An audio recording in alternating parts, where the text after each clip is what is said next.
This is Good Taste Brekky with Chloe this morning on Juice 107.3. Joining me right now is a man I'm a little bit afraid of, I think. He's got the world record for the fastest KO in UFC history with his 5-second victory over Ben Askren in July of last year. He then went on to beat Nate Diaz and win the BMF belt at Madison Square Garden in front of President Trump and Dwayne Johnson. His name is Jorge Masvidal, UFC fighter. How are you this morning? Very, very good. You also forgot, not to brag, but since we're listing accomplishments, Fighter of the Year from ESPN, Ariel Helwani, and also Forbes magazine, and also Yahoo Sports. Just to keep everybody up to date. Oh, I'm so glad. And MMA Junkie.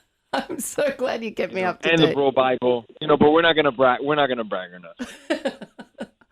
Now, Jorge, I don't know a hell of a lot about UFC fighting, but I do know that you have a background in boxing and kickboxing, and mixed martial arts tend to, well, you're number 3 in the world in welterweight, right? You generally have a background in jiu-jitsu or wrestling as well, but you don't. Actually, no, I started doing it all. Since young, I started grappling around almost the same time I started boxing and striking. So I've done it all. I didn't get to compete in grappling as much as I would have liked to, like I did in striking, like in amateur programs. But I still competed in some amateur competitions of grappling, and I loved it. I've just been a fighter since it's like 13, 12 years old. That's all I've known, Yeah, well, I noticed also you've been a salsa dancer. You won a competition when you were 10.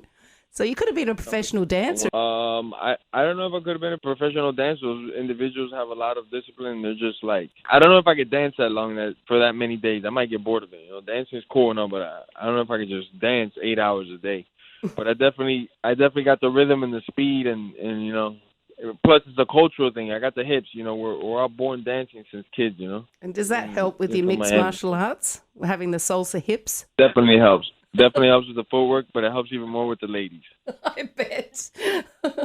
I bet. What made you get into mixed martial arts? It's just the animal in me is drawn to it. I can't explain the magic hold that it has over me since a kid. Since I could remember the first time I seen a UFC fight or a boxing event, I was just paralyzed in myself and lost in that moment, just watching this beautiful sport that's so animalistic, that's so beautiful, that's so exact to a science of a square root of this and that. It's crazy. All the factors involved in fighting are things that I love, all the components, the coordination, the athleticism, the reflexes, the conditioning, on and on. I love it, man. I was made for fighting. Right. Well, you are coming out to Australia on a speaking tour in February. Have you been to Australia before? Yes, I have. Do you like it here? Love it. I went on a work group before, so I didn't get to have too much leisure time.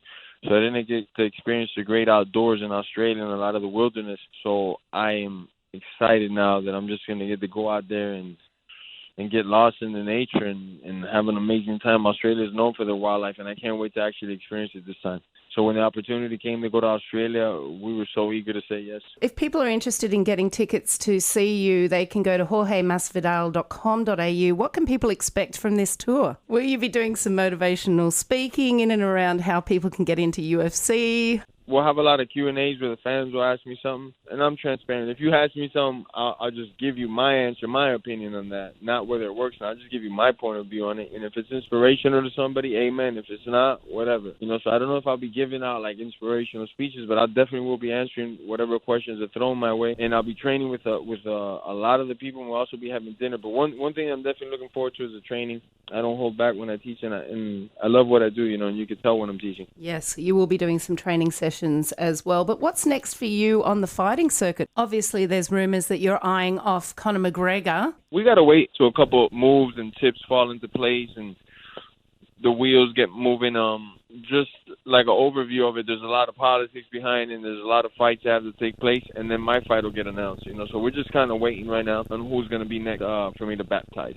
Right. Well, we look forward to seeing you when you come to Australia in February. Thank you so much for joining me this morning, Jorge Masvidal. Thank you for having me. Have a great day. That was UFC superstar Jorge Masvidal, who I have a sneaking suspicion may just be fighting Conor McGregor later on this year. You heard it here first.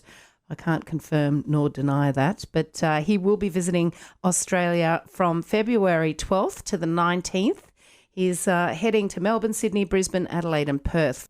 I've since learnt, after talking to him about how passionate he was with the wildlife here in Australia, that he will be donating proceeds of this tour towards bushfire relief. What a guy.